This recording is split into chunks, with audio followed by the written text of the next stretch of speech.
Thursday na. Bilis ang araw, guys. Yun. Ito, guys, ay, dumating yung boss ng, ng employer ko. May dala siyang mga mango. So, ito. Binigyan niya kami. Ito, galing na, galing ito sa Egypt. Ito, oh. Ito siya. Yan. Tapos, ito pala, guys, na curious po ako dito. Kasi sa Pilipinas, talisay po ang tawag dyan. Dito pala, kinakain yan. Ang kinakain, balat. Balat. Yung buto tinatapon sa atin sa Pilipinas. Hindi ko lang alam kung may nakakaalam sa, sa atin na kapwa ko Pinoy. Kung alam po to. Ito po yung tawag sa amin ay talisay. Kinakain pala ito, guys. So, itry natin. Tapos ito naman, itong dates. Fresh po ito, kaso nahihinog na siya. Masarap siya, guys. Nung hindi pa siya hinog na hinog. Crunchy. Crunchy siya. So, yan, testingin natin ito, guys, hatong mangga na ito, tapos itong talisay. May asin tayo. Sausaw natin asin. Ito naman, hindi pwede isawsaw sa asin kasi sobrang tamis talaga niya. Crunchy ito kahapon eh. Ngayon, hindi na. Yan. So, ito, guys, ang first nating, natitikman ay itong talisay. Sa talisay ito, tig-isa kami. Diba? Ito, sa atin, hindi to kinakain. Buto lang yung yung kinakain. Sa loob na. Di ba, bago pa mabuksan ito, guys, ang hirap-hirap. Dito pala, hindi sila nagpapakahirap dahil kinakagat lang. So, try natin, guys. May asin kaming dito. Hindi nyo na masyado sobrang Hindi pinag. natin nabuguan. Hindi, inalang ko na tissue yan. Ito, inalang tissue yan, oh. Wala lang.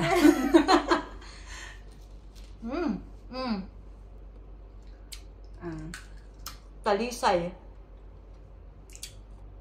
Kung meron kayo dito na halaman, try nyo kayang kainin kapag ganito yung kulay niya. Masarap siya.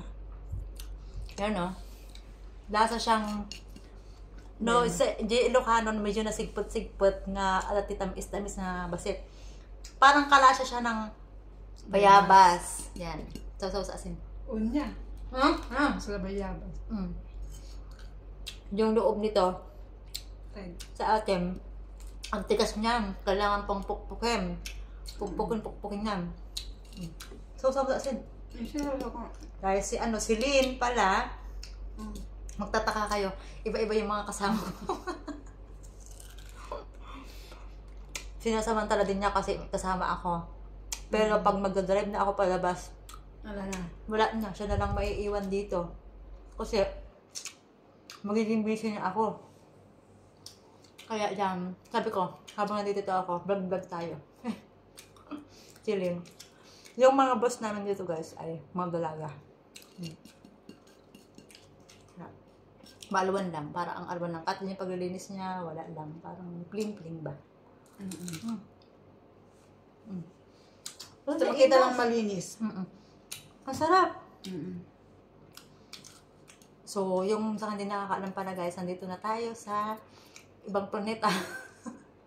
Nag-ibang planeta tayo, guys. May iba naman. Para sa mga anak. Nemas?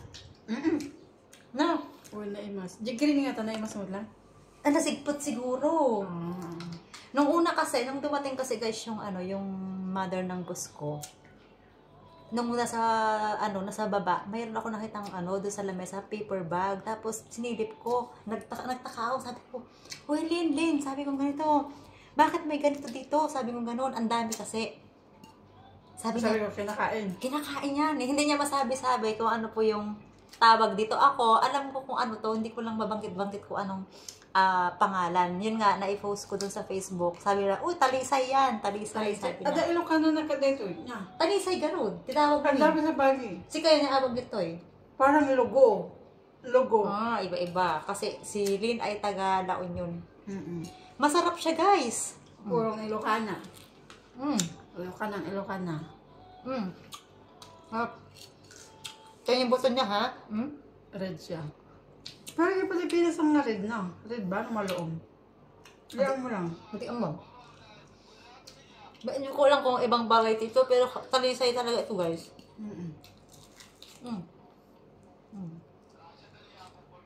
Naimas mo. Masarap siya. Yun nakita nga damdaman natin kinakain kaya nga kutsinta mo ang makan. Pero di ko talaga, ngayon mo lang tinikman. First time na natikman. Sabi ko kasi guys, parang hindi ako ma-curious. Tinikman ko din siya. Sabi ko, tikman natin. Mahap ka guys. Mahap. Bawat ano nila na ganito, no? Bakasyon, may mga ganito. Ha? Wala, kapin nga ito ng paninda. Ang dami na ito sa Pilipinas. Tignan mo, ano na siya, tuyo na yung buto niya kasi sobrang gaan na, oh.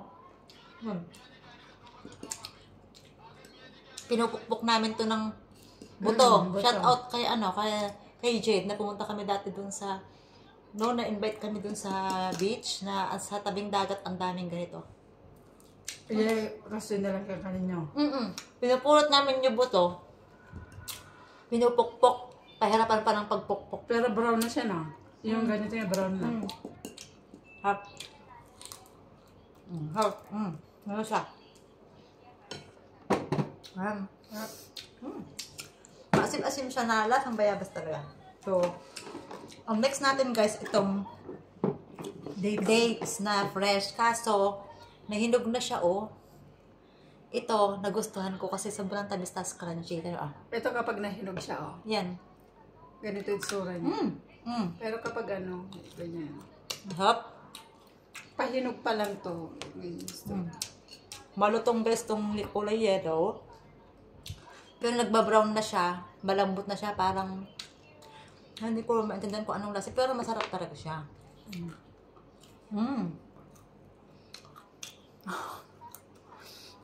Dapat ka.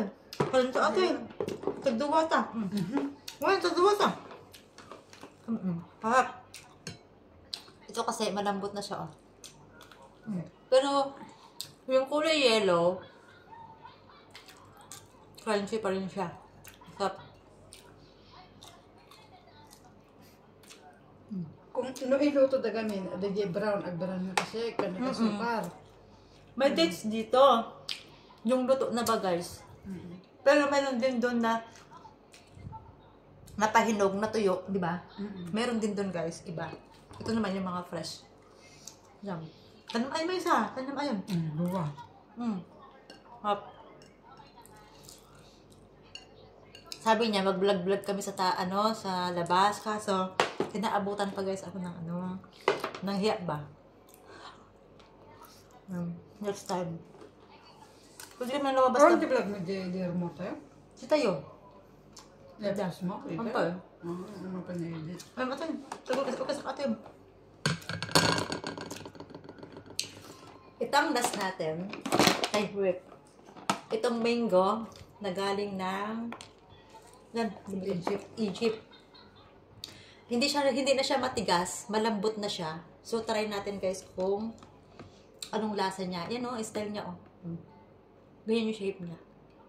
Galing yan sa dala yan ng mother ng boss namin. Parang Egypt, nagbakasyon sila din. So try natin guys. Siyempre, may kutsilyo pa agad tayo dito. May bawal ko sila pa kita. Ay. Oh. Pero amoy ano na. Ay, mayroong. Ay, ang kapal ng kanyang Oh, ang kapal ng laman. Tapos sa kabila naman, sa akin, kay yan isa. Ay, tingnan nyo guys. Oh. Nipis lang yung buto. Manipis yung buto. Ang laman niya, makapal. So, ito kay kay... Mama muna. Ako muna titikin? Bakit? Sam. Maahang. Ayaw mo nang Hindi masyado. maasim. Parang nakarap. Wow. Yan. Sa kanya yan. Huwag natin galaw yan. Ako daw muna ang unang titikim, sabi niya. Na, yung bawatit na sami. Ito siya. Ito, tikman ko siya. Lagyan natin ng... Ay, hindi ko muna lalagyan ng asin. Tikman ko muna. Sabay?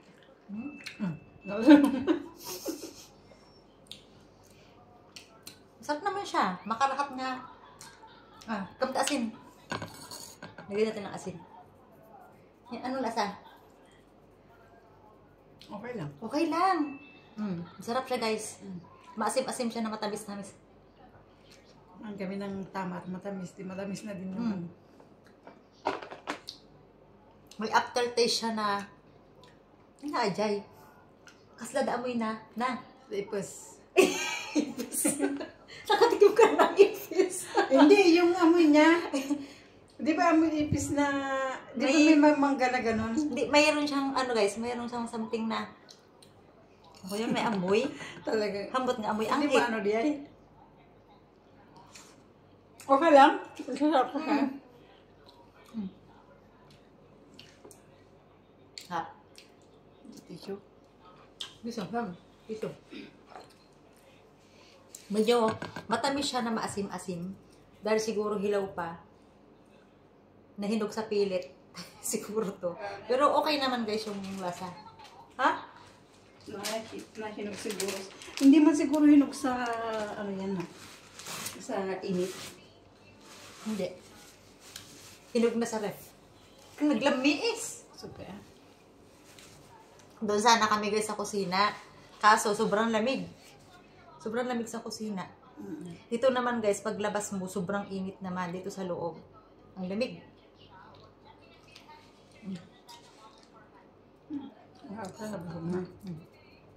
Malimas. Na.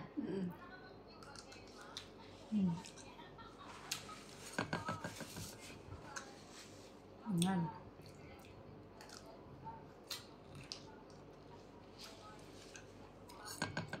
Wala guys yung boss ko dito. Nasa bakasyon. 1 week. Dito siya matamis, pero dito sa gitna may pagkaasim no. Siya naman, wala din yung boss niya kasi nasa work. Maya pa yung darating.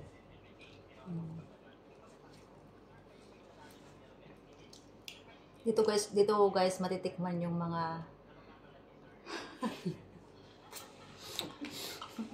yung parang iisa lang din ang lasa. Pero nagluluto kami ng sarili naming food. Pwede naman magluto. Filipino food. May mga sardinas doon. May mga Sardinas din. Yun. Ayun na, nag-message yung boss ko. Ang sabi niya lang kung ano yung gusto. Baka daw may gusto, ganun. Kasi dito guys, ino-order lang pag may gusto. Ang sarap niya. Naimas, di ba? Masarap. Baka may wala kang awang kasawa mo. Ha? Toothpaste, dapat matutulis mo na. Win nga, I wanted paste. Daw. Nagpa-order. Dapat yung toothpaste ko may isa, di ba? Napansin mo. Tinil. Damay. Itong buto guys, kainin natin, sayang. Karamihan, kaya. Mukha yan? Green-green pa yung gilid. Para siyang may kalasa guys. Doon sa Pilipinas, yung apple mango, parang ganon. Masarap pala.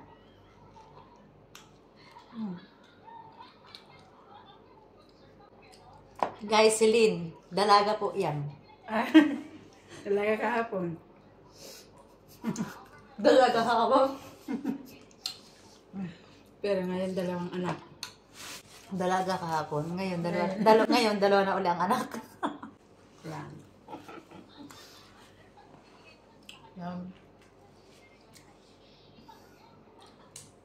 So, yun pala guys. Sa Pilipinas pala ay masama ang panahon. Kawawa naman yung mga binaha ba? Tamo ko nakasama yung ulaman. May mga nabaha. Dito naman, mainit. Doon sa Pilipinas ay nakuba pala. Dati, naririnig ko yung, sobrang init sa Middle East, ganun. Totoo pala yun guys, ang init talaga. Kahit yung lumabas ka ng gabi, no? Grabe talaga yung dun sa balat talaga. Kagat yung init. Parang ganun. Ingat na lang sa paglusong ng baha. Kasi uso na naman ngayon yung mga dulumi pa naman ng mga tubig. May part na maasim.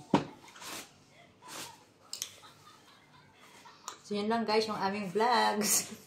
Next time sa labas kami magbablog. Medyo nahihiya pa ako guys, mag-vlog sa labas.